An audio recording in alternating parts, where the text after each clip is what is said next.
Bonjour à tous, je suis Angélique Leroy, nom de plume la Marianne Joconde.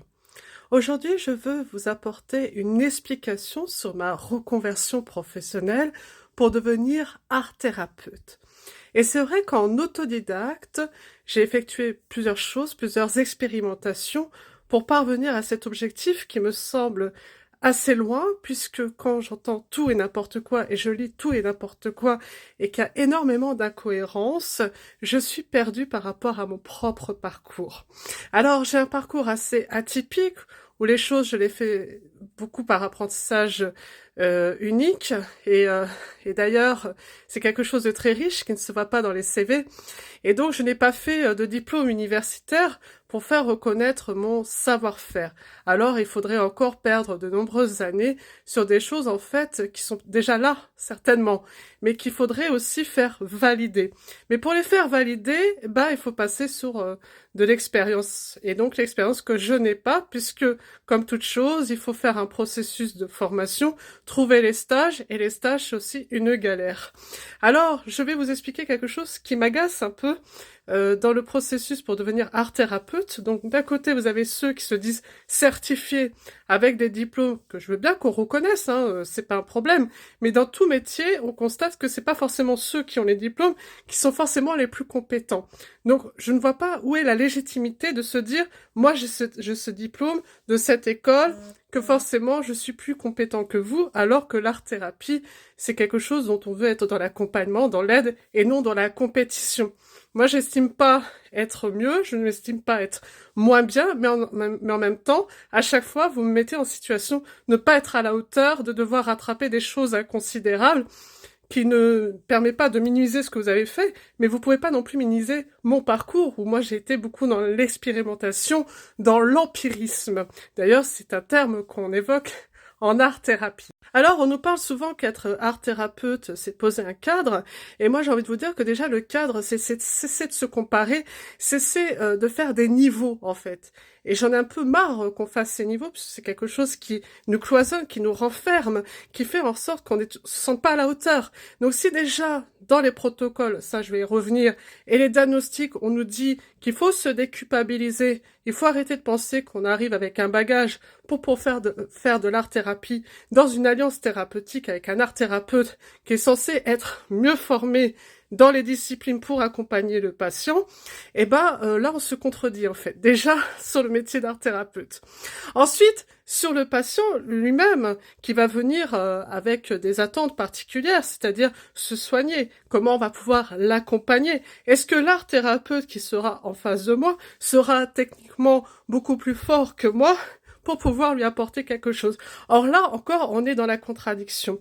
D'un côté, on a une école qui nous dit, il faut pas forcément être bon dans tout, mais avoir quand même une pratique artistique depuis de nombreuses années pour justifier le fait que vous pouvez avoir une compréhension de l'opération artistique. Et dans d'autres écoles, on vous dit, ah non, il faut quand même avoir fait un cursus d'école d'art pour pouvoir bien comprendre plusieurs médias et ensuite les proposer à ses patients. Donc dans tout ça, je suis complètement perdue parce que en réalité, si on se met au niveau du patient, il ne faut pas avoir d'attente particulière, et on peut s'imaginer aussi que l'alliance thérapeutique est quelque chose aussi d'expérimental pour l'art thérapeute qui peut être dans une hyper empathie et justement se dire que des fois le rôle peut s'inverser, c'est-à-dire le patient aussi qui peut avoir une volonté de transmettre un savoir que l'art thérapeute n'a pas et donc créer quelque chose de très valorisant. Alors je ne sais pas si ça a été pensé dans ce sens-là.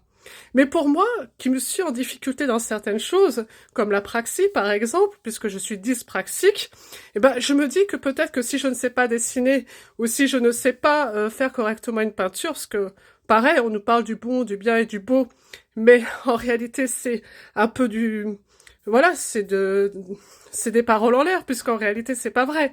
Il faut quand même avoir la technique. Donc, si moi j'en ai pas, mais que par contre le patient, lui, permet de faire une réalisation où il se sent en valeur de me dire regardez ce que j'ai fait, voilà, donc qui se sent en valeur, quelque part je peux lui apporter quelque chose de thérapeutique dans une approche tout autre, puisque moi je vais dans le numérique, je vais dans quelque chose de multimédia, parce que moi j'utilise les multimédias pour pouvoir valoriser une production. Et puis il y a les écoles qui vont vous dire qu'il y a l'éphémère ou pas. Alors si vous voulez faire l'éphémère avec moi, vous allez me perdre. Je ne serai pas dans l'art-thérapie. Je n'aime pas l'éphémère. J'aime les choses qui restent, qui gardent une empreinte. Alors, est-ce bien ou est-ce pas bien? Ce n'est pas grave. Mais en tout cas, on peut pas dire je suis d'une école ou d'un courant pour exclure des situations. Et donc, c'est aussi pour ça que je me retrouve jamais dans les protocoles. Je me retrouve dans aucun protocole parce qu'à chaque fois, je me sens toujours en exclusion, en dehors des règles. Donc, si vous voulez avoir un maximum de personnes dans votre vision thérapeutique, c'est de se dire déjà, oui, on peut avoir de l'éphémère, mais on peut avoir aussi d'autres choses. Comme se dire aussi que c'est pas uniquement de l'art plastique, ça peut être du théâtre, ça peut être aussi du chant, du slam, ou la musicothérapie. Alors pareil, j'ai encore entendu des choses énormes sur la musicothérapie. Ça, c'est de la musicothérapie, ça s'en est pas. Donc chacun essaye de mettre en rivalité ses savoir-faire, ses diplômes, des choses comme ça. Mais en fait, j'ai envie de vous dire, chacun sa vision. Il y a autant de visions qu'il y a d'art thérapeute, j'ai envie de vous dire. L'art thérapeute, c'est accompagner, c'est aider au mieux-être avec ses spécificités, son parcours. Donc, arrêtons cette cacophonie où vous voulez avoir une reconnaissance dans le métier, mais en même temps, même entre vous, vous n'arrivez pas à vous entendre. Alors, toutes ces incohérences font que ça me bloque, moi, personnellement, qui a cette vocation en moi. Parce que, même dans d'autres métiers, vous pouvez avoir des diplômes, mais que ce ne soit pas votre vocation. Vous n'avez pas cette fibre pour le faire. Et effectivement, je n'ai pas eu la chance d'avoir le parcours que j'aurais voulu. Mais aujourd'hui, je suis déterminée à prouver, je vous dis bien, que ce n'est pas parce qu'on va avoir des diplômes ou qu'on va se prétendre mieux que les autres que c'est ce qui va faire qu'on va acquérir du bien-être. Parce qu'il y a aussi beaucoup de business, il faut se dire la vérité. Voilà, je voulais faire ce point pour vous dire toutes les incohérences où en fait on joue avec les mots, on joue avec les courants alors qu'on parle d'être humain. La considération. Considérer que même si j'ai pas de diplôme, si j'ai quelque chose que je peux apporter avec le cœur, c'est très important. Moi, je pense beaucoup à l'intelligence collective. C'est comme la poésie. Je ne supporte pas quand des personnes se disent « j'ai eu tel prix, j'ai eu telle reconnaissance ». C'est très bien pour ces personnes-là. Mais moi, j'estime pas que c'est valorisant. Ce qui est valorisant, c'est avoir des lecteurs, bien évidemment. Mais ce qui est valorisant, c'est de se dire « qu'est-ce que j'ai fait dans le processus créatif? Est-ce que j'ai amené des personnes avec moi? Est-ce que j'ai créé une constellation des poètes de la toile? » Ça, c'est valorisant. C'est de se dire qui j'ai amené avec moi dans ce parcours de processus créatif. Et donc, je pars du principe que tout ne se passe pas dans un cabinet. Ça se passe aussi dans la synergie des forces, en interaction. Si chacun met sa pierre à l'édifice, on arrive à créer des choses qui permettent un processus créatif en propagation.